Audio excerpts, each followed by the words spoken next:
Obviously, there's a lot of attention being paid right now to the inequalities and inequities in our society. Education, front and center. What is the scale of the problem we're looking at right now?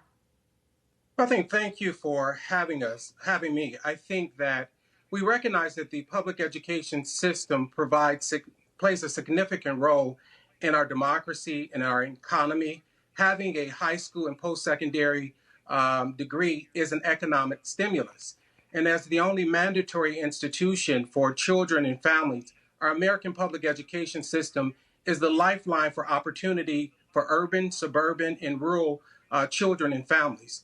So what we saw in COVID ripped off the Band-Aid in our countries on the inequities that exist. Inequities around health, inequities around transportation, inequities regarding livable wages. And in 2018, the Schott Foundation, we published a report, the Loving Cities report. And in that report, we highlighted the need for local cities and states to begin to address the supports that are necessary for all students to have an opportunity to learn.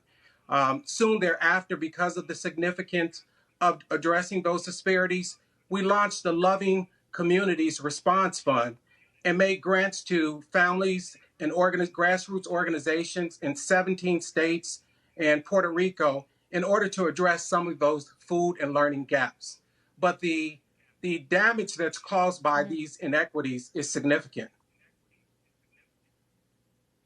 John, here on CNBC Business Channel, we talk to CEOs all the time and share a lot of the corporate statements that have come out, pledging change and support. And for instance, changing their hiring practices and wanting to add more diversity to their management teams. What would be your message to them? How can business be a part of the solution starting at a young age in education?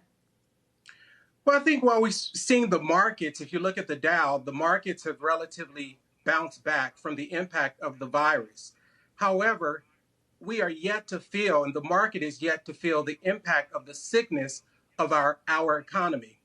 We have over 30 million people unemployed, the largest wealth gap that we've seen in our country's history. Individuals who are working full-time jobs still living in poverty. We see Black businesses who were devastated by COVID. 41%, recent study, 41% of those businesses may not open. And last month, we saw the unemployment rate decrease for whites at 12.4%, but it rose for African Americans at 16.8%.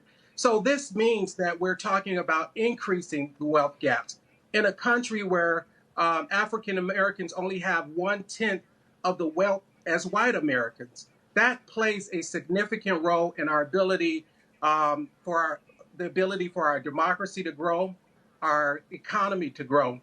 And while I think it's good that we have companies like Jordan Brand that made a $100 million commitment and Visa that made a $10 million commitment to support Black students who are college bound, and even Bank of America with a $1 billion commitment. I think it's good that companies are leaning forward with their resources and their cash, but we also need to address this problem with using corporate cachet. So it is both cash and cachet. A group of Black Foundation executives through the Association of Black Foundation Executives pulled together a document that can be found on SchottFoundation.org that lists 10 imperatives for philanthropic foundations in addressing this particular moment. And those imperatives are relevant to the moment for corporate America. We have to see more representation at the highest level of corporate America.